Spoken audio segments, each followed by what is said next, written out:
사람의 권위가 조금씩 높아져가는, 예, 할렐루야, 그런 일들이 있습니다. 한 2개월 3개월 전만 해도 우리 소망자매님 일을 그만둬야 되는지 계속 해야 되는지, 며칠 전에도 그랬어요? 예, 2, 3개월 전이라고 그냥 할게요. 그랬었는데 계속 어떤 그 영역에 하나님의 영광이 임하도록 기도하고 영역을 변화시키기 위해 노력하고 계속 주님 안에서 힘쓰다 보니까 어떤 좋은 기회들, 이런 것들이 계속 오는 것 같습니다. 그래서 그 공간에 기류를 바꿀 만한 어떤 위치로 주님께서 계속 인도하시는 줄로 믿습니다. 아멘. 예, 굉장히 기대되는 주간인 것 같아요. 그래서 오늘 특별히 이러한 주제로 영광의 구조를 세운다라는 주제로 우리가 강의를 좀 나누고요, 기도하는 시간을 가졌으면 좋겠습니다. 저희가 한 달? 지난달, 특별히 지난달에 예? 지난달에 저희가 이제 치유사역에 대해서 했었죠. 기억나세요? TTT? 그게 한 달 전에 있었던 일이고요. 또 2주간 예배에 대해서, 예배 형태와 약속? 약속과 형태? 예배의 형태와 약속에 대해서 나누면서 어떻게 우리가 가정 안에서 또는 삶 안에서, 직장 안에서 예배를 드리면서 하나님의 영광을 풀어낼 수 있는지에 대한 걸 나눴습니다. 그리고 지난주에 예언학교 수료식을 하면서 예언의 성취에 대해서 같이 나누는 시간이 되었어요. 지난달에 하나님이 주신 시즌, 그리고 또 지지난달에 하나님이 주신 시즌은 어떤 것이었냐면요, 주님께서 우리 각자에게 기름을 부으셨잖아요. 믿으시죠? 여러분들 안에 기름 부음이 있는 걸 믿으세요? 믿으세요? 아멘. 기름 부으심이 우리 안에 있습니다. 아멘이시죠? 예수 그리스도를 믿고 성령의 세례를 받은 사람 안에는 기름 부으심이 있습니다. 예수님에게 임하셨던 동일한 성령께서 우리 안에 거주하고 계신 거죠. 그래서 우리가 특별히 지지난달에는 기름 부으심을 담는 그릇에 대해서 나누었어요. 그래서 새 포도주는 새 부대에 담아야 된다라는 메시지들을 이제 나눴죠. 그래서 어떻게 형태를 가지고 기름 부으심을 나타낼 것인가에 대해 나누면서, 특별히 치유에 대해서 나눴을 때 이제 어느 형태, TTT라는 사역의 형태를 가지고 기름 부으심을 담아내고 실제로 사역하게 됐을 때 많은 열매들이 있었죠. 아멘이세요? 우리 팔자다리도 고쳐지고 안장다리도 고쳐지고, 저는 안장다리가 여전히 치유된 상태입니다. 예. 왜? 어느 부분에서 허리인가요? 안장다리였다는 게 허리인가요? 치유됐다는 게 허리예요? 예. 굉장히 안장이 심했었는데 하나님이 고쳐주셔서 지금 일자로 잘 걷고 있고요. 우리 예지자매님 팔자셨는데 아무튼 이게 하트예요? 네, 사랑한다는 건가? 네, 예, 팔자다리를 지금 고쳐주셨고 또 예지자매를 통해 많은 치유들이 일어나고 있죠. 오늘 여러분 예배팀 우리 자매들 이렇게 예배 인도하는 거 보셨어요? 물론 이제 다 예배를 집중해서 드리고 있으셨겠지만 굉장히 좋지 않나요? 예. 예, 지금 굉장히 절망적인 표정으로 2 자매가 저기 있어요. 여러분 좋지 않으셨어요? 너무 좋았죠. 굉장히 좋았어요. 바울 목사님이랑 이제 아까 뒤에서 피드백 하면서도 우리 2 자매 너무 좋았다, 너무 잘한다, 진짜 좋다라는 생각이 들었는데 저 오늘 너무 좋았습니다. 점점 더 어떤 우리 모두가 사역자로 성장해가는 것들을 보는 것 같아요. 아멘. 너무나 기쁘고 좋은 시간입니다. 그래서 특별히 오늘은요, 글쎄요, 이번 달부터 시작해서, 그러니까 오늘부터 시작해서 이게 언제까지 갈지는 모르겠지만 주님이 시즌을 바꾸시면 바뀌는 건데 12월 말까지로 저는 좀 잡고 있고요, 영광을 담아낼 수 있는 구조를 세우는 것에 대한 메시지를 계속 나누기를 원해요. 그래서 기름 부으심과 영광은 다르죠. 어떻게 다를까요?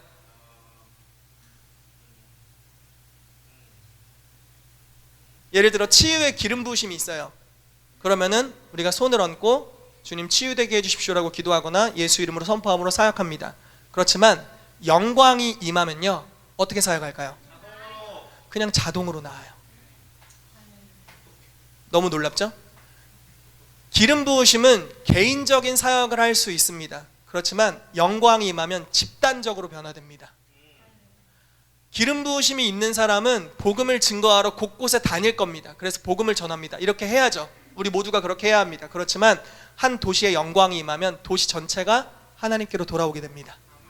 놀라운 차이죠. 그런데 하나님께서 특별히 이 주제에 대해서 이번 주 화요일에 좀 감동을 주셨어요. 주님, 앞으로 시즌을 좀 어떻게 인도해 가길 원하십니까? 라고 기도를 하는데 영광의 구조 만들기, 세우기, 이렇게 이제 감동을 주셨고, 그래서 새로운 시즌이 올려나 보다, 아직 메시지는 안 주셨지만 새로운 시즌이 올려나 보다라고 생각하고 있었고요. 그런데 그날부터 저에게 이전과는 다른, 그 전날과 다른, 전혀 다른 형태의 기름 부으심이 임하는 걸 보면서 뭔가 계절이 바뀌었네? 라고 좀 제 영이 감지가 됐어요. 그리고 나서 갑자기 아까 말씀드렸듯이 차가 팔려버렸어요. 제 차가 날아가서 지금 하나 렌트해서 빌려왔는데, 제 차 날아가 버렸고, 어느 차를 하나님이 주실지 모르겠는데요. 차는 대부분 예언적으로 그걸 상징해요. 사역을 상징합니다. 지금 제 아내가 제 차 키를 들고 웃고 있는데, 저게 뭐냐면, 제가 이제 박경숙 전사님 차를 타고서 식당을 한번 간 적이 있어요. 근데 제 차 키를 두고 내린 거예요. 그래서 2주간 전사님께서 갖고 계셨어요. 그런데 오늘 저 키를 받았는데, 저 키를 받기 직전에 차가 팔려버렸어요. 저 차 키가 이제 쓸데가 없는 거죠. 다른 차 키를 달아야겠죠. 아무튼 뭐 여담이고요. 차는 새로운 사역을 상징하는데 하나님께서 뭔가를 주실 것들이 굉장히 기대가 돼요. 왜냐하면 저에게 아버지께서 통화를 하면서 희태가 네 차 팔래? 라고 말씀하셨을 때 그 뭐라고 해야 되나, 그 아버지의 음성이 굉장히 상기되어 있었어요. 굉장히 이렇게 업되어 있으셨어요. 이거를 팔면 내가 너에게 좋은 걸 줄게, 일어났다. 왠지 그런 거 있잖아요. 우리가 자식 노릇하다 보면 아버지의 그 정도 마음은 알 수 있잖아요. 그러면서 또 하나님 마음도 뭔가 느껴지는, 뭔가 하나님 앞에 새로운 사역의 시즌이 오겠다 싶은 거죠. 제가 이걸 왜 우연이라고 보지 않냐면요, 제가 차를 바꿀 마음이 없었어요. 전혀 없었어요. 제 아내는 계속 차를 바꾸고 싶어 했고요. 저는 끊임없이 내가 별로 집중이 안 된다, 그 영역은. 나는 그냥 뭐 사역에 오히려 막 포커스가 맞춰져 있다, 이렇게 생각을 하고 지냈었는데, 글쎄요, 뭐 아내의 원대로 본인이 원하는 차가 올지, 뭐 다른 차 하나님 주실지 모르겠지만, 어쨌든 하나님이 좋은 저의 삶을 통해서 예언적으로 뭔가를 말씀하고 계시고, 그것이 저뿐만 아니라 왕의 사역의 영적 계절에 해당되는 거라는 감동이 있습니다. 그래서 우리가 주님의 영광을 이 땅에서 담아낼 수 있는 영광의 구조를 세우게 된다면요, 기름 부으심을 담아내는 것 이상의 하나님의 어떤 역사하시는 것들을 우리가 볼 수 있게 될 것이고요.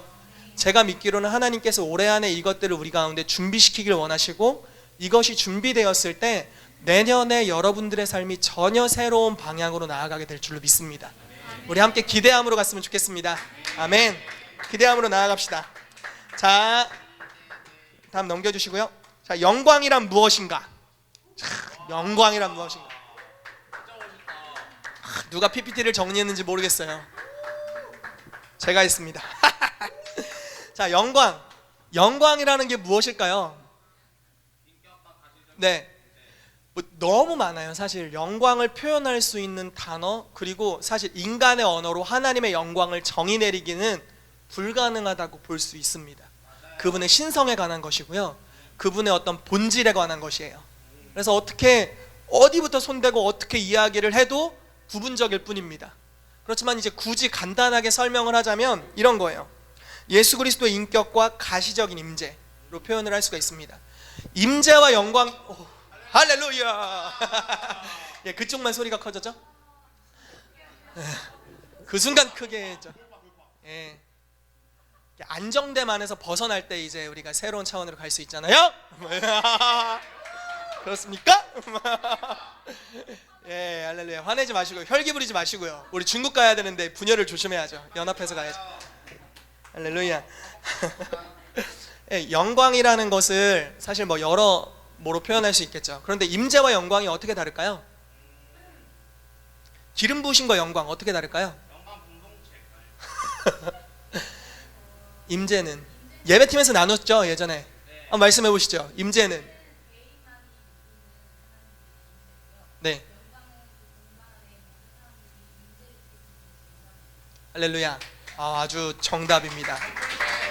임재라는 것은 이런 거예요. 예를 들어 이런 적 본 적 있으세요? 특별히 여러분들이 예언적인 사람들과 자주 지냈다면 이런 걸 느끼신 적 있을 거예요. 막 자기는 엄청난 걸 느꼈대요. 오, 주님이 임하셨어. 오, 대단해. 임재가 느껴져, 기름 부심이 느껴졌는데 그 옆에 있는 사람은 뭐하냐? 아무것도 안 느껴지는데? 나는 모르겠다? 이러면 임재입니다. 그거 아셨죠? 개별적인 거예요. 임재는 어떤 사람은 느끼고 어떤 사람은 감동을 받고 어떤 사람은 그냥 멍하고. 임재입니다. 개별적으로 열려있는 사람들이 경험할 수 있는 거죠. 그렇지만 영광은요, 믿는 자, 그러니까 영적으로 예민한 자나 그렇지 않은 자나, 심지어 믿지 않는 자라 할지라도 영광은 볼 수가 있고 느낄 수가 있고 감지할 수가 있습니다. 모든 사람이 볼 수 있는 거예요. 영국의 1900년대 초반에 부흥이 있을 때 영국으로 들어오는 배에서 도시를 봤는데 도시의 부흥, 뭔가 영적 분위기가 완전 달라져 있는 걸 불신자들이 보고서 놀랬답니다. 그러니까 도시 밖에서도 그 도시의 영적 분위기를 느낄 수 있는 거죠. 그래서 영광이라는 것은요, 예수 그리스도의 인격과 가시적인 임재, 나타난 임재라고 표현할 수 있을 것입니다. 우리가 말씀 하나 읽어볼까요? 요한복음 1장 14절 시작.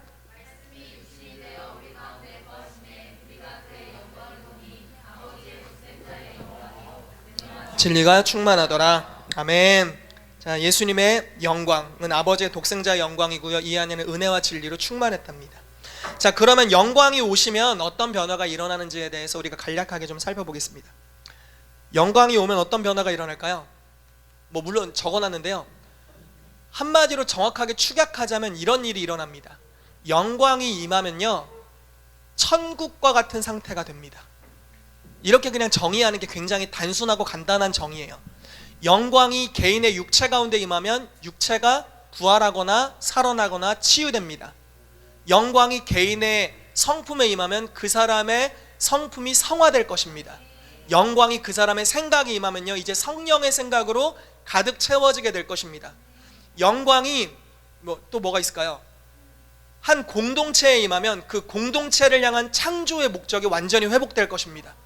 영광이 한 국가에 임하면 그 국가를 향해서 하나님이 예비하신 부르심이 살아날 것입니다. 아멘이시죠? 영광이 이제 그런 거죠. 영광이 감옥에 임하면 어떤 일이 벌어질까요? 큰일 나는 거 아니에요? 다 풀려서. 예, 영광이 감옥에 임하면 더 이상 감옥에 갇힐 필요가 없는 사람들이 됩니다. 영광이 병원에 임하면 어떻게 돼요? 모두가 다 치유됩니다. 의사도 막 심령이 치유되고 일로부터 자유해지고, 모두가 다 치유되는 일들이 있습니다. 영광이라는 것은 천국의 기류예요. 천국의 대기입니다. 그래서 영광이 풀어지면 하늘이 땅에 이루어지고 뜻이 하늘에서 이루어진 것 같이 땅에서 이루어지게 되는 것이죠. 그와 같은 일들 원하세요? 정말 원합니다. 아직 그만큼 경험해보지 못했어요. 그래서 아직 달려갈 때가 많이 있습니다. 여러분들도 지금 삶에 만족하세요? 아니죠. 더 달려갈 곳이 있죠. 변화들이 계속 있어요. 새로운 차도 오겠죠. 변화들이 계속 있을 겁니다. 그렇지만 희윤이도 내년에는 제대할 거예요. 그렇지만 제대로 만족할 수 없는 거죠. 할렐루야, 글로리. 이제 결혼도 해야 되는 거예요. 할렐루야. 예, 결혼으로 또 만족할 수 있는 게 아니죠. 이제 부르심의 영역으로 가야 됩니다. 할렐루야. 우리가 이 지금 주시는 은혜들도 너무나 감사하고, 사실 우리의 영혼을 구원하신 것만 해도 너무나 좋은 일이지만 여기서 멈출 수가 없어요. 아직 하이에나 같은 사람들 아직 갈 곳이 많이 있습니다. 아직 최고의 것은 오지 않았어요. 아멘. 우리 옆 사람에게 이렇게 고백합시다. 당신 인생의 최고의 때는 아직 오지 않았습니다. 최고의 때는 아직 오지 않았어요.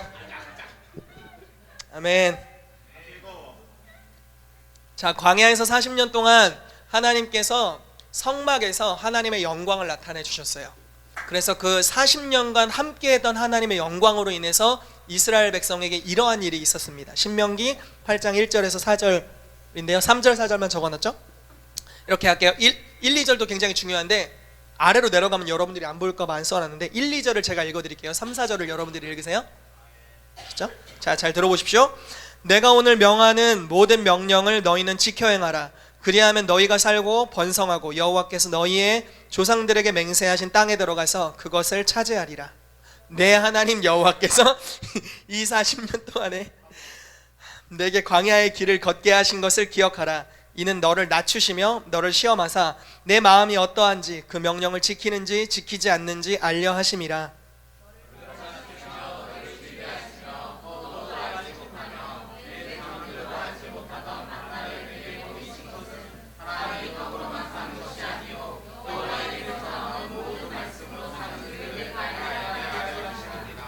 또요.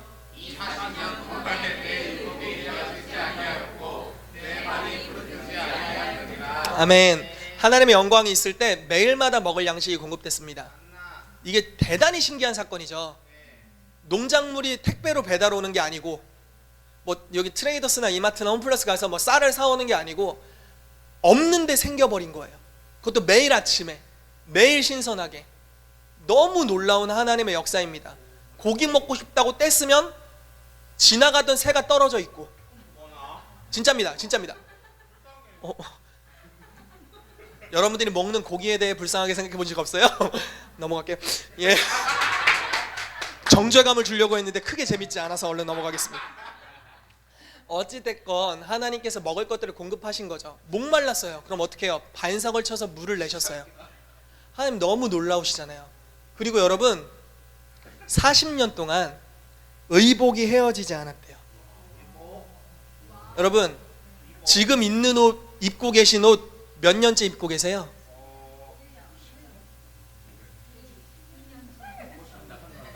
한 달? 저는 제 옷은요 대부분 제가 너무 이게 몸이 이상해요. 수분을 이렇게 표출하는 몸이라서 1년 이상 보통 못 입습니다. 그렇다고 뭐 아무거나 걸쳐도 잘 이게 어울리는 그런 스타일이냐 전혀 아니고요. 너무 심각하게 받아들이지 마세요. 예, 주님이 긍휼히 여기고 계시고 아내가 최선을 다하고 있으니까요. 너무 그렇게 심각하게 받아들이실 필요까지는 없습니다. 예. 예, 제 아내 혼자 심각하면 되는 거니까요. 나머지 분들은 자유하셔도 됩니다. 웃으셔도 돼요. 그런데 40년 동안 옷이 헤어지지 않았다. 진짜 이거 완전 사기 아닙니까? 신발을 신었는데 40년 동안 신었어요. 저는 2, 3개월 신으면 희훈이도 그런 것 같은데 발볼이 제가 되게 넓은 편이에요. 제가 제 인생에서 저보다 발볼 넓은 사람을 희훈이밖에 못 봤어요. 정말 발볼이 넓은데 할렐루야 우리 서로 긍휼히 여기면 살자고. 발볼이 되게 넓은데 이제 280에 제가 발볼이 되게 넓거든요. 그런데 한 2, 3개월만 신으면 신발이 이렇게 틀어져 있어요. 형태가.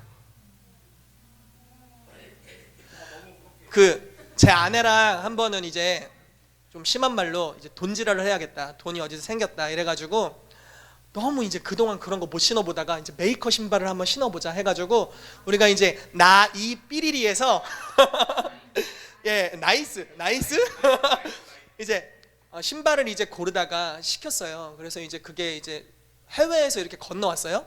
좀 좋은 건가 봐요. 건너왔어요. 그래서 아내는 이제 좋은 일 있을 때 신고 저는 신었는데 발볼이 안 맞는 거예요. 웬만한 신발은 늘어났거든요. 그래서 꾸겨서 신었어요. 계속. 그랬더니 제 뼈가 눌리더라고요. 그래서 막 다리가 마비되는 것 같아가지고 그냥 차 트렁크에 처박아 놨어요. 근데 그런 안타까운 신발이 하나 있는데요. 네, 되게 마음 아프죠. 어찌됐건 여러분 그게 아무튼 주안점은 아닌데 지금 40년간 의복이 헤어지지 않았다는 거예요. 영광 안에 있을 때 40년 동안 의복이 헤어졌다가 재생된 건지, 아말렉이랑 싸울 때 칼침 몇 번 맞긴 했을 텐데 제가 볼 때는 이해되세요? 막 하는데 막 오 맞을 뻔했어 하면서 옷만 싹 잘려나가고 이런 일이 있었을 텐데 옷이 헤어지지 않았어요. 의복이 부활된 사건 아닐까 싶어요. 되게 한번 여러분 상상력을 발휘해 보세요. 영광 안에서 불가능이 없으니까요. 대단한 일이 일어나는 거예요. 옷이 분명히 헤어졌는데 다음날 일어나니까 멀쩡해. 네. 여러분 만나를 먹었는데요 발이 부르트지 않았대요. 40년을 걸었는데 발이 부르트지 않아요? 저 기적 아닙니까? 요즘 우리 홀에서 일하시는 분들 오랜 시간 서서 일하다 보면 어떤 일이 발생합니까? 다리가 부어요. 붓습니다. 근데 40년을 걸었는데 다리가 안 부었어요. 영광 안에서 엄청난 기적을 맛본 세대가 광야 40년의 세대였던 거죠. 할렐루야. 아멘. 자, 두 번째로 넘어가 보겠습니다. 하이에나 같이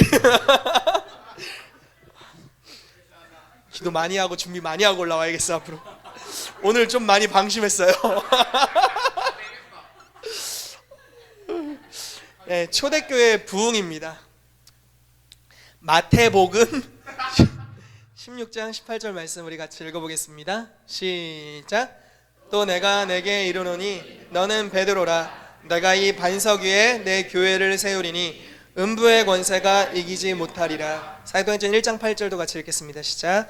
오직 성령이 너희에게 임하시면 너희가 권능을 받고 예루살렘과 온 유대와 사마리아와 내 증인이 되리라 하시니라. 아멘. 아멘. 여러분, 초대교회가 이런 두 가지 말씀을 기반으로 여러 가지 말씀이 있지만 생겨났습니다. 오순절, 사도행전 2장에 오순절 성령께서 강림하시고 초대교회가 시작된 걸로 이제 볼 수 있고요. 그 시작과 함께 베드로가 예수 그리스도의 복음을 선포했죠. 그랬더니 하루 만에 3,000명이 구원받았습니다. 맞나요? 3,000명? 5,000명 아니라 3,000명이죠? 예, 하루 만에 3,000명이 구원받습니다. 여러분, 밖에서 한번 설교했는데 3,000명이 구원받았어요. 평범한 일입니까? 대단한 일입니까? 지금 대단한 일이에요. 근데 이 사람들이 오늘 한국에서 교회를 어떻게 말해요? 강아지라고 이야기하죠. 예, 기독교를 강아지로 이야기합니다. 그 당시에 믿는, 예수 그리스도를 믿는 이 제자들을 어떻게 생각했을까요? 예수도 죽였으니까 저 아무것도 아닌 것들 그냥 죽여버리면 되겠다, 이 정도로 생각했을 겁니다. 그렇게 적대적인, 오늘날 기독교를 대적하는 것과는 비교도 될 수 없는 굉장히 적대적인, 그래서 심지어 예수님께서 돌아가시고 부활하신 다음에도 제자들이 두려워하여 문을 다 잠그고 있었어요. 예수님이 물론 잠근 문을 통과해 오셨습니다. 부활하셨기 때문에 가능하셨죠. 그럴 정도로 사회적으로 지탄을 받는 굉장히 안티 기독교였던 이런 사회에서 복음을 선포했는데 3,000명이 구원받습니다. 그리고 지나가다가 안진뱅이를 일으키고 복음을 또 선언했는데 5,000명이 구원받습니다. 약 2, 3년 만에 예루살렘에 10만여 명이 구원받습니다. 대적했던, 예수님을 십자가에 못 박는데 동의했던 율법학자들, 제사장들도 복음 앞에 무릎 꿇고 돌아오기 시작합니다. 복음이 계속 번져나갔는데 사마리아에 복음을 전했더니 사마리아가 복음을 영접했는데 누구를 통해 영접하냐면요, 유대인이었던 빌립을 통해 영접합니다. 유대인은 사마리아인과 상종을 안 합니다. 사마리아인이 일로 걸어와요. 유대인이 그걸 봤어요. 뒷길로 돌아갑니다. 한국과 북한의 관계는 아무것도 아닌 거예요. 몇백 년간 헤어져서 멸시를 서로 하던 민족끼리였는데 한 사람이 가서 복음을 전했는데 민족 전체가 주님께로 와버려요. 놀라운 부흥의 역사. 하나님의 영광이 교회 위에 임했기 때문에 가능했어요. 여러분, 영광이 임하면 이런 일들이 벌어집니다. 여러분, 60년 만에, 초대교회에 성령이 임하시고 나서 단 60년 만에 그 당시 땅끝이라고 일컬어지는 곳까지 복음이 다 전파됐어요. 만약에 이 초대교회가 오늘날 한국 땅에 있다고 생각해 보십시오. 이 교회가 오늘날 여러 영역에 있다고 생각해 보세요. 우리가 이 초대교회와 같은 하나님의 영광을 담아낼 수 있는 구조로 가게 된다고 생각해 보십시오. 몇 년 만에 땅끝까지 복음이 전파될까요? 정말 빠른 속도로 이루어지겠죠. 120명이 시작했던 하나님 나라의 복음의 운동이 60년 만에 땅끝을 채워버렸어요. 영광이 있으니까 추수가 가속화돼 버린 것입니다. 이러한 역사가 있게 될 줄로 믿습니다. 아멘. 자, 역사적인 부흥들을 한번 보겠습니다. 사실 역사적으로 너무 많은 부흥들이 있는데 그냥 하나의 예를 들어드리고 넘어가면 좋을 것 같아요. 찰스 핀이라는 사람을 여러분 만약에 책을 볼 수 있거나 인터넷을 찾아볼 수 있거나 하시면 한번 보시면 굉장히 도움이 될 겁니다. 이 찰스 핀이라는 사람이 하루는 자기 사촌의 공장을 방문합니다. 근데 사촌은 믿지 않는 사람이었어요. 이제 크리스찬이 아니었죠. 그래서 방문을 했습니다. 방문을 해서 이제 공장 직원들을 이렇게 만나려고 한 건 아니고 이렇게 가까이 다가갔는데 한 3, 4m 정도 가까이 다가갔을 때 찰스 핀이 앞에 선 여직원이 갑자기 울기 시작하는 거예요. 더 가까이 가니까 몸을 떨기 시작하는 거예요. 그러더니 아무 이야기도 안 했는데 회개하는 겁니다. 그리고 예수님을 영접한 거예요. 그리고 그 옆에 있던 사람이 동일한 현상이 일어나더니 예수님을 영접했어요. 아무 소리도 안 했어요. 그냥 영광을 담고 있는 한 사람이 움직였을 뿐인데 변화가 일어납니다. 그래서 그 사촌이 믿지 않는 사람이었지만, 영광은 믿는 사람만 감지하나요? 믿지 않는 사람도 감지하나요? 믿지 않는 사람도 감지하죠? 예, 그렇습니다. 그래서 사촌이 뭔가 일어나고 있다, 하나님이 살아는 계시구나, 뭔가 하시는구나 우리 공장에서 해서 공장 문을 닫았습니다. 그리고 직원들을 향해서 찰스 피니가 설교를 할 수 있도록 시간을 주었습니다. 약 1시간 뒤에 모든 사람이 예수님을 영접했습니다. 놀라운 일이죠. 한 사람 안에 영광이 담겼을 때 그 사람이 지나만 가도 변화의 역사가 일어납니다. 여러분, 소망이 안에 영광이 담긴다면, 놀랍지 않나요? 우리 희윤이 안에 영광이 담긴다면, 우리 주석 형제 가운데 영광이 맞죠? 영광이 담긴다면 진짜 대박 아닙니까? 영광을 담아낼 수 있다면 지금과는 전혀 다른 수준으로 살아갈 것이고, 그것이 성경에서 우리 가운데 말하는 표준이라는 것이죠. 우리가 그렇게 살아야 될 줄로 믿습니다. 아멘. 오늘날에 또 많은 부흥이 있습니다. 오늘날에도 더 많은, 사실은 초대교회보다도 더 많은 부흥이 있고요. 또 우리들도 그렇게 살아야 됩니다. 시간이 없어서 넘어가도록 할게요. 자, 세 번째, 영광을 담는 그릇을 준비하라입니다. 여러분, 성막은 하나님의 영광을 모시기 위해 지어진 건축물이었죠. 아세요? 이해되시죠? 성막은 누구 뜻대로 만들었습니까? 그 설계도를 누가 갖고 있었어요? 하나님이 갖고 있었죠. 자, 말씀을 읽어보죠. 출애굽기 26장 20절 읽겠습니다. 시작. 너는 산에서 보인 양식대로 성막을 세울지니라. 여러분, 성막을 세울 때 모세가 자기 뜻대로 하지 않았어요. 뭔가를 봤어요. 천국에 있는 뭐를 봤어요 지금. 그리고 음성을 들었어요. 설계도를 뚜렷이 알 수가 있었어요. 모세가 출애굽기로부터 시작해서 레위기, 이렇게 성막을 어떻게 지을지에 대해서 그 식양, 이제 설계도를 이야기하는데 굉장히 정밀하고 정확하게 이야기합니다. 그때 들었는데 이건가? 하는 게 없어요. 성경에 그걸까 하노라 이런 말이 없잖아요. 명확하게 들었어요. 어떻게 지어야 될지 정확하게 보고 정확하게 들었고 그대로 재현했어요. 그러니까 성막이 만들어진 첫날 어떤 일이 일어납니까? 지성소에 그냥 건축물이었는데, 보세요, 그냥 건물이었어요. 그냥 천막이었다고요. 아무것도 없는, 그냥 먼지밖에 없는 땅에 세워진 하나의 천막이었어요. 그런데 천국의 설계도대로 이 땅에 그것을 그대로 재현해냈을 때 갑자기 지성소에서부터 불길이 일어나기 시작해요. 언약궤를 만들었잖아요. 언약궤에서부터 불길이 일어나기 시작하면서 이스라엘 200만 300만의 회중 전체를 이렇게 덮게 돼요.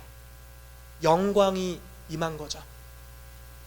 하늘의 식양대로 이 땅에 무언가를 만들어낼 때 영광이 담기게 되는 겁니다. 놀라운 일이죠. 여러분, 그럼 성전은 누구 뜻대로 만들었을까요? 다음 넘겨주시면 돼요. 성전은 누구의 뜻대로 만들었습니까? 말씀을 읽어보죠. 역대상 28장 19절 20절 같이 읽겠습니다. 시작. 다윗이 이르되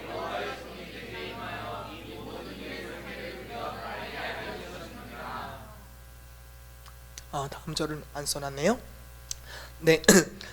여호와의 손이 내게 임하여 이 모든 일의 설계를 그려 나에게 알려주셨다라고 말합니다. 솔로몬이 지은 성전의 설계도를 다윗이 그렸어요. 그런데 다윗이 자기 맘대로 그리지 않았어요. 다윗이 여호와의 신으로 말미암아 가르침을 받고 그대로 그려서 알게 했습니다. 그리고 20절 말씀에 이렇게 기록되어 있습니다. 또 그의 아들 솔로몬에게 이르되 너는 강하고 담대하게 이 일을 행하라. 두려워하지 말며 놀라지 말라. 네가 여호와의 성전 공사의 모든 일을 마치기까지 여호와 하나님 나의 하나님이 너와 함께 계시사 내게서 떠나지 아니하시고 너를 버리지 아니하시리라. 자, 성전을 만드는 솔로몬에게 하나님으로부터 온 설계도를 주었고요, 솔로몬이 실제로 성전을 지었습니다. 성전을 짓고 봉헌 예배를 드리는 그 순간 어떤 일이 일어났죠? 여호와의 영광이 성전에 가득하게 되었습니다. 제사장 중에 서 있을 수 있는 사람은 없었어요. 영광과 위엄과 하나님의 있는 모습 그대로가, 물론 이 땅에 임하는 하나님의 임재는 부분적입니다. 완전히 나타내시면 우리가 감당 못할 거예요. 이 지구라도 감당할 수 없습니다. 어떤 것도 천국에 계신 하나님의 임재를 그대로 표현해낸다면 감당할 존재는 없습니다. 부분적으로 하나님의 임재를 적용시켜서 이 땅에 나타내실 때 그 영광스러운 임재로 말미암아 능히 서서 섬길 수 없었다라고 기록하고 있습니다. 모두가 엎드리고, 믿는 자든 믿지 않는 자든, 경외했던 자든 그렇지 않은 자든 그 영광의 위엄 앞에서 엎드려서 주를 경배할 수밖에 없는 상태가 된 것입니다. 성전이 천국에 기록된 하늘의 설계도대로 이 땅에 그려졌기 때문입니다. 아멘. 자, 그럼 초대교회를 봅시다. 건물에서 이제는 우리가 건물이 아니잖아요. 교회는 건물이 아닌 줄 믿으시죠? 신약 시대에 하나님의 영광을 담을 수 있도록 창조된 사람들은 교회 공동체입니다. 건물이 아니라 공동체죠. 자, 초대교회는 하나님의 식양대로 동일하게 만들어졌습니다. 에베소서 2장 20절에서 22절 말씀을 같이 볼게요. 에베소서 2장 20절 22절 읽겠습니다. 시작. 너희는 사도들과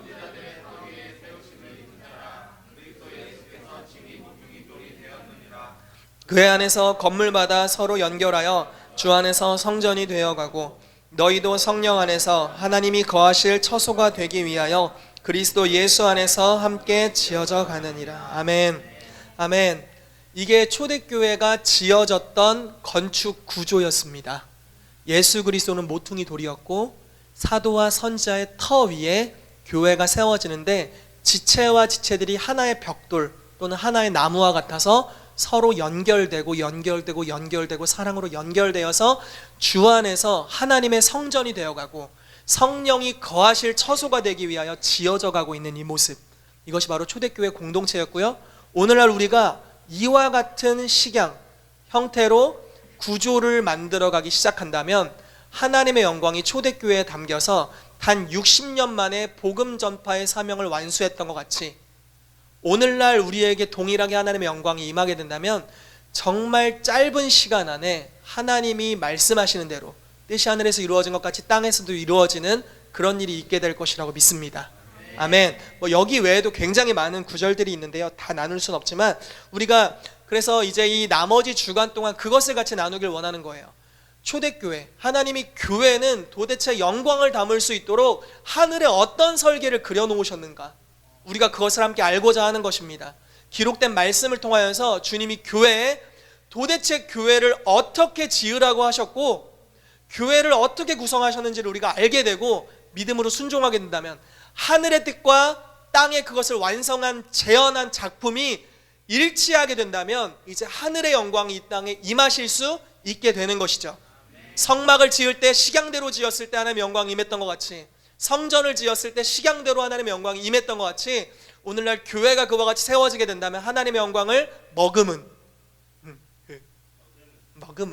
하나님의 영광을 품고 있는, 그 영광을 드러내는, 교회로부터 시작해서 하나님의 영광이 그 백성 가운데로 완전히 이렇게 덮여지게 되는 그러한 은총이 있게 될 것을 믿습니다. 아멘. 우리가 함께 그려갔으면 좋겠습니다. 자, 보십시다. 다음. 자, 새로운 영역에 들어갈 준비가 되셨습니까? 아멘. 여러분, 우리는 아직까지는 영광을 담는 것까지는 못 간 것 같아요. 제가 볼 때는 초대교회를 제외하고 어느 세대라도 이 영광을 완전히 담아낸 세대는 아직 없는 것 같아요. 자, 부흥이 이 땅에 임한 것을 하나님의 영광이 임했다라고 다시 한번 표현할 수도 있어요. 영광이 임한 것을 부흥이 왔다라고 표현할 수가 있습니다. 이해되시죠? 무슨 말씀인지? 그런데 여러분, 부흥은요, 온 시간과 끝난 시간이 명확해요. 그렇게 뚜렷이 알 수 있어요. 부흥이 왔어? 우리 집은 안 왔네요. 난 몰랐네. 이럴 수가 없어요. 무슨 말인지 이해되시죠? 부흥이 오면 해일이 임한 것 같이 모든 사람이 알아요. 그리고 부흥이 떠나면요, 모든 사람이 떠난 줄 알아요.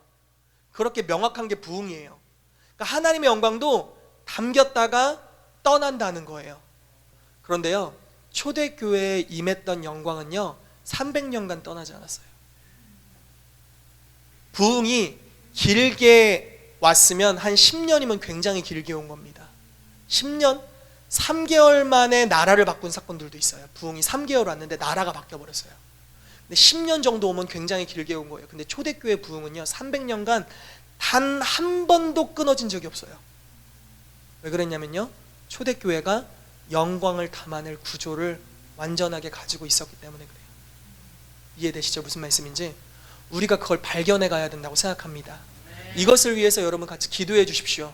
그리고 여러분, 올해 우리가 이것들 물론 부분적이겠지만 이것들을 발견하고 이와 같이 삶을 개혁하고 바꿔나가기 시작하고요, 그와 같이 실제로 영광을 담아내는 의식, 패러다임을 가지고 그리스도의 마음을 가지고 실제로 행동으로 그것들을 살아낼 때 여러분들의 삶이 이전과는 완전히 달라질 줄로 믿습니다. 아멘. 자, 첫 번째, 갈망하는가입니다. 갈망하십니까? 엄청 저도 갈망합니다. 출애굽기 33장 18절 말씀 같이 읽겠습니다. 시작. 모세가 이르되 원하건대 주의 영광을 내게 보이소서. 아멘. 네. 이게 무슨 말씀이냐면요, 모세가 곤경에 처했어요. 무슨 곤경이냐면 이스라엘 백성이 고기 안 준다고 떼를 써가지고 주님한테 가서 죽여달라고 했고요, 주님이 고기를 내려주셨고, 주님도 성격이 있으세요. 고기를 내려주신 다음에 주님이 뭐라고 하셨냐면, 나 얘네 마음에 안 들어 싹 쓸어버릴 거야. 그러니까 고기를 마음에 안 드니까 고기도 안 줘, 그리고 쓸어버릴 거야, 이렇게 안 하시고 고기를 내려주신 후에 우선 배불리 먹이신 후에 얘네를 쓸어버리겠다라고 모세에게 말씀하세요. 그랬더니 모세가 주여 그리하지 마옵소서, 주께서 광야에서 이들을 쓸어버리시면 세상이 주님을 비웃습니다. 여호와가 능력이 없어서 광야에서 이스라엘 백성을 죽였구나 하고 세상이 당신을 비웃게 됩니다. 당신의 영광을 위해서라도 그렇게 하지 마십시오 라고 기도했더니 주님께서 알았어, 안 그럴게, 이렇게 했습니다. so 쿨이잖아요. 완전히 쿨하시잖아요. 사실은 모세가 주님의 마음을 대변한 것이죠. 이게 바로 중보기도입니다. 아멘이시죠? 여러분, 하나님이 때로는 이럴 수 있어요. 한국 못 살겠어, 나 여기 더 이상 싫어, 안 있을 거야, 촛대 옮겨, 그리고 잘 가 하고 재앙을 내리겠어, 이렇게 말씀하셨어요. 그러면 주여 그리하십시오 이렇게 하시면 안 돼요. 하나님의 본심이 아니죠. 아멘이십니까? 진짜 맞아요? 하나님 본심이 아니에요?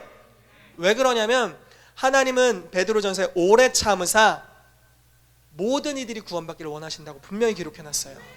이 소 작은 자 하나라도 실족하게 되는 것은 아버지의 뜻이 아니니라. 아멘. 실족하는 거 아버지 뜻이 아닙니다. 구원받는 자가 하나도 없는 건 주의 뜻이 아니에요. 아멘이시죠? 그렇기 때문에 중보하는 것이 너무나 중요한데요, 근데 모세가 이렇게 중보를 했어요. 그랬더니 주님이 이렇게 답변하세요. 다음에 그래, 내가 멸망시키지는 않을게. 하지만 얘네의 죄악 때문에 내가 함께 할 수는 없을 것 같아. 그냥 좀 큰 천사 하나 보내줄 테니까 약속대로 가나안도 줄게. 그냥 천사랑 동행해. 나는 같이는 못하겠다. 이렇게 말씀하셨어요. 그랬더니 모세가 다시 한번 이렇게 이야기를 합니다. 주님이 함께 안 하시면 나도 안 갑니다. 멋있죠?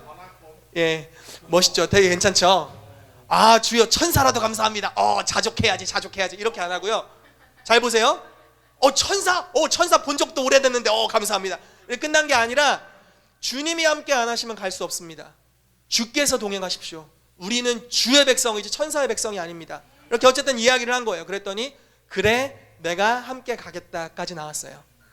여기서 끝날 법도 한데요, 모세는요 낮은 차원으로 구하는 것에 끝내지 않았어요. 그냥 의복이 있고 40년 동안 발이 부르지 않고 의복이 채워지고 이걸로 끝내지 않았다고요. 최고의 갈망이 남아 있었어요. 무엇이냐면 주여 주의 영광을 내게 보이소서 라고 마지막에 최고의 갈망을 이야기했다라는 겁니다. 여러분, 우리가 임재를 추구하고 인도하심을 따라가다 보면요 어느 정도 채워집니다. 복음을 따라가다 보면, 예수 그리스도를 따라가다 보면요, 물론 고난도 받고 핍박도 받지만 굉장히 좋아요. 채워집니다. 무엇보다도 아무것도 없어도 내면에 너무 강력한 평강이 있어요. 아멘이시죠? 모든 지각을 초월한 그리스도의 평강이 우리를 지키십니다. 그런데 거기로 끝나는 게 아니에요. 주님이 계속 추구하기를 원하세요. 단지 우리가 좀 몇 명 구원받았다고 너무 감사하죠? 내 사명 다 한 것 같이 느낄 수도 있어요. 그렇지만 거기서 끝날 게 아니에요. 주님이 천사들을 보내셔서 천사도 이제 경험했어, 나 이제 끝났네, 나 신앙생활 다 했어, 진짜 은사주의의 최고봉, 천사의 임재를 경험했어. 뭐 이렇게 나올 수도 있어요. 근데 아직 끝난 게 아니에요. 최고가 남아있다고요. 모세는 그 최고의 영역까지 갔어요. 그리고 갈망하고 구했습니다. 그것을 받기까지 멈추지 않았어요. 그것은 무엇이었냐면요, 하나님의 영광을 구한 것이었는데, 자 보세요. 이렇게 이야기를 했습니다. 모세가 주의 영광을 내게 보이소서 그랬더니 하나님께서 내가 나의 영광을 너에게 보여주겠다. 내가 나의 모든 선한 형상으로 네 앞에 지나가게 하리라 라고 말씀하셨습니다. 영광은요, 하나님의 본체예요. 하나님 그 자신을 나타내는 거예요. 하나님의 손도 아니고요, 하나님의 발도 아니고요, 하나님의 옷자락도 아니에요. 하나님 그 자체세요. 완전히 거룩하고 아름답고 존귀하고 무엇이라고 설명을 못할 하나님 그분 자체세요. 그런데 모세는요, 백성의 지도자로서 백성을 다 인도하는 사명까지 하나님께 응답을 받은 것으로 그치지 않고 그 영광의 영역까지 갔습니다. 그를 보고 나서 얼굴이 완전 바뀌어요. 이 꺼풀이 빛나기 시작해요. 그런 걸 가리켜 자체 발광이라고 하죠. 예, 자체적으로 이게 빛을 발하기 시작했어요. 놀라운 일이지 않습니까? 여러분, 예수님도 하나님을 대면합니다. 그리고 나서 어떻게 됩니까? 이 세상에서 빨래하는 자가 그렇게 깨끗게 할 수 없을 정도로 온몸이 희어졌다라고 성경이 이야기하고 있어요. 변화산상에서 있었던 일입니다. 여러분, 주의 영광을 대면하는 데까지 가십시오. 아멘. 지금 좀 더 건강해지고 지금 좀 더 무엇이 좋아지고에 머물지 마십시오. 하나님 그분을 아는 데까지 가게 되시기를 축복합니다. 그것이 바로 영광을 담는 사람이 갈망해야 될 영역인 줄로 믿습니다. 아멘. 우리 마지막으로 하나 더 봅시다. 자, 대가를 지불할 것인가 입니다. 여러분, 대가를 지불해야 됩니다. 하나님의 영광을 상징하는 언약궤가 있었죠. 그 언약궤를 처음에는 다윗이 모셔오려고 했을 때 수레로 모셨습니다. 소도 뭐 안 좋은 소가 아니었겠죠. 그 나라에서 가장 근육질 소들로 아마 데리고 갔을 겁니다. 소가 이제 끌고 있었고, 그거를 주관하는 이제 뭐 사람들도 세워놨었죠. 그런데 소의 힘으로 또는 수레의 힘으로 하나님의 임재가 옮겨지지 않는 겁니다. 어떤 일이 일어났습니까? 갑자기 소가 뜁니다. 오! 이렇게 뛰었는데 안 웃기세요? 소가 뛰었어요. 소가 뛴 다음에 언약궤가 넘어지려고 하는데 웃사라는 사람이 그걸 잡자 죽어버렸어요. 안타까운 일이죠. 하나님의 임재는 대가 지불이 없이는 옮길 수가 없어요. 아멘이시죠? 그래서 다윗이 두려워해서 그 언약궤를 오베데돔의 집에 두었다가 다시 그 언약궤로 말미암아 오베데돔의 집이 복을 받았다는 소식을 듣고 언약궤를 가져오기로, 하나님의 영광을 다시 모시기로 작정합니다. 가지고 올 때 어떻게 합니까? 성경을 봤더니 레위 사람, 제사장들이 언약궤를 내 귀에 메고, 쉽게 말해서 내게 그게 있었던 거예요. 이렇게 매는 거기에 메고 사람이 옮겨야 됐던 거예요. 사람이 아니고선 옮길 수 없는 겁니다. 임재는 물건이 옮길 수 없어요. 주님의 영광은요, 프로그램이 옮길 수 없습니다. 주님의 영광은 뭐 다른 게 옮길 수 없어요. 오직 사람만이 가능해요. 주님의 제사장들, 예수 그리스도께서 보혈을 흘리셔서 피값으로 사신 나라와 제사장 된 여러분들만이 옮길 수 있어요. 건물, 의자, 시스템, 프로젝트, 키보드 이런 걸로 못 옮겨요. 오직 사람을 통해 옮겨지고 짊어져야 됩니다. 발가락으로 옮길 수 없어요. 바퀴 안 달려 있어요. 이렇게 주님 이렇게 가세요. 이걸 못해요. 오직 열과 성을 다해서 대가를 지불하고 옮길 수 있어요. 여러분, 이 말씀 같이 한번 읽어보죠. 사무엘하 6장 13절 14절 말씀 시작. 여호와의 궤를 맨 사람들이 6걸음을 가매 다윗이 소와 살진 송아지로 제사를 드리고 다윗이 여호와 앞에서 힘을 다하여 춤을 추는데 그때 다윗이 배 에봇을 입었더라. 아멘. 6걸음에 한번 소와 양을 잡았대요. 오베데돔의 집에서 예루살렘까지 가깝지 않았을 것 같거든요. 예루살렘 주민이 아니었을 것 같아요. 오베데돔은 멀었겠죠. 적어도 뭐 20-30km, 짧게는 20-30km 이상 됐겠죠. 6걸음에 한 번씩 소와 양을 드렸어요. 그걸로 만족한 게 아니라요, 다윗은요 자기가 비천해 보일 정도로 춤을 췄어요. 자존심 같은 거 내려놓고 그냥 오직 대가를 지불하고 달려간 거죠. 그랬을 때 여호와의 영광의 궤가 다윗성 바로 앞에 자기의 삶의 영역 가운데 오게 되었어요. 여러분, 하나님의 영광을 모시는 것에 대해서 이제 왕의 사역에서 할 겁니다. 주님의 영광을 모실 거예요.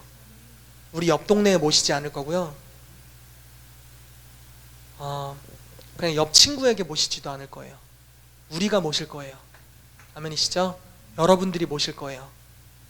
갈망해야 됩니다. 그냥 몇 가지 축복으로 만족하지 마십시오. 아직 가야 될 길이 많이 있습니다. 그리고 여러분, 대가 지불하기를 두려워하지 마세요. 주님의 영광은 모든 것이에요. 돈이랑 바꾸냐? 아니에요. 돈 같은 거 필요 없어요. 영광 안에 돈이 있어요. 안 알려주려고 했는데 뭐 돈 이런 게 문제가 아니에요. 명예 이런 게 중요한 게 아니에요. 영광 안에 완전한 명예가 있어요. 영광 안에 완전한 건강과 생명이 있어요. 영광 안에 모든 것이 있어요. 너희 안에 계신 그리스도니 영광의 소망이니라고 말씀하셨고요. 예수 그리스도 안에는 모든 보화와 지혜가 감추어져 있느니라고 말씀하고 있어요. 예수 그리스도를 모든 대가를 지불해서 모셔드리십시오. 가시적인 주님의 영광을 환영하세요. 그러면 그분으로부터 모든 게 풀려나기 시작할 겁니다. 이 거룩한 낭비, 다윗이 6걸음에 한 번 소와 양을 잡았으니까 몇 마리를 잡은 겁니까? 길바닥이 다 피가 되었을 거예요. 다윗은 또 얼마만큼 수고했을 겁니까? 이 제사장들 체력은 생각 안 하시나? 6걸음에 한 번 멈추면 어쩌라는 게 도대체 이거 언제 가겠다는 겁니까? 그런데 그렇게 대가를 지불해서 굳이 가야 됩니다. 그리고 언약궤가 도달했을 때 아브라함에게 약속하신 모든 땅을 다 다윗이 얻었습니다. 언약궤가 없었다면, 하나님을 향한 대가 지불이 없었다면 아무것도 얻지 못했을 겁니다. 그저 그런 왕들 중에 하나였을 거예요. 그렇지만 다윗은요, 신구약에 걸쳐서 거의 예수님만큼 이름이 많이 나와요. 이름이 너무 많이 나와. 구약에서도 이름이 너무 많이 나와요. 그만큼 위대한 왕이 되었던 것은요, 모든 것을 지불해서 영광을 모시기를 원했기 때문에 그래요. 그러한 저와 여러분들 되셨으면 좋겠습니다. 우리 같이 기도함으로 나아갑시다.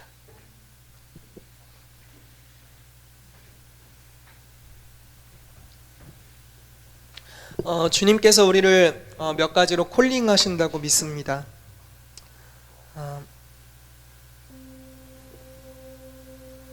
우리가 이제 하나님의 교회가 어떻게 설계되었는지 천국에 기록된, 물론 이제 말씀, 하나님 말씀에 기록된 것들을 살펴보면서 우리가 그대로 한번 해보려고 할 겁니다. 그렇게 나아가기 시작할 텐데, 오늘은 특별히 주님께서 그러한 여정 가운데로 우리를 콜링하고 계신다라는 감동이 있습니다. 만약에 여러분들 가운데 내가 지금의 수준에 너무 감사하지만 머물지 않을 것이다, 나는 앞으로 더 나아갈 것이다 라고 생각하시는 분이 있다면, 또 내가 내 삶의 모든 것을 다 잃어버릴지라도 그리스도 예수를 아는 지식, 그 영광을 모시는 삶에 대가를 지불하고 갈 것이다 라고 생각하시는 분이 있다면, 굉장히 진지한 콜링입니다. 그런 분이 있다면 그 자리에서 일어나 주시기 바랍니다. 주님, 내가 앉아있는 자리에 그대로 있지 않겠습니다. 내가 더 나아갈 겁니다 라고 갈망하시는 분, 내가 어떤 대가를 지불하더라도 다윗이 예루살렘 성에 하나님의 임재와 영광을 모셨던 것 같이 내가 그리하겠습니다 라고 하시는 분, 그 자리에서 일어나 주십시오. 우리가 손을 주께 올려드립시다.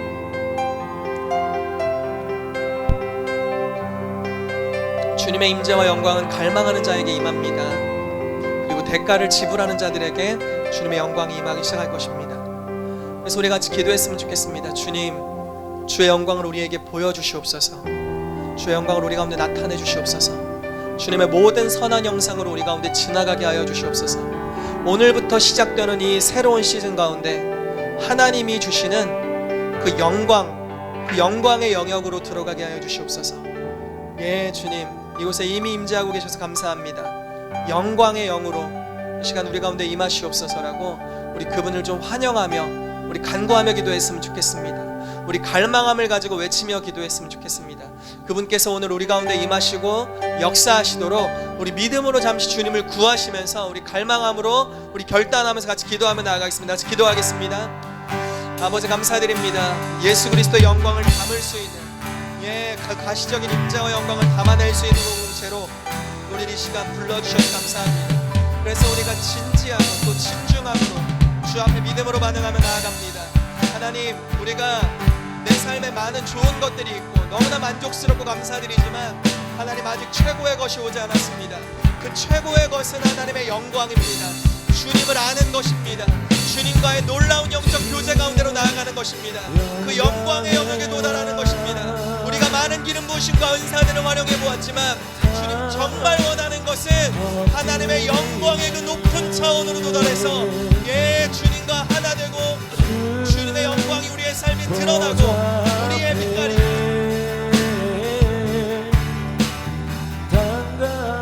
빛깔이 하나님의 수준으로 빛나게 되는 것입니다. 우리의 성품이 하나님의 신의 성품에 참여하게 되고 우리의 삶에 베풀어 주시는 주님의 은총이 천국의 수준같이 되는 것입니다. 주님, 내가 이것을 위하여서 주님 왕의 사역의 시간 이것을 위하여서 대가를 지불하며 나아가기로 결단합니다.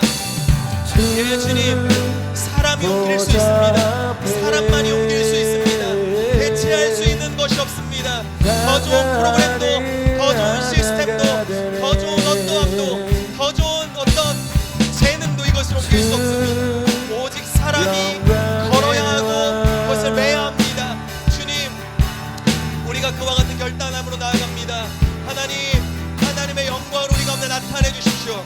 이 땅에서 주님의 영광을 지고 가는 주님의 처소가 되도록 주님 역사하여 주시옵소서.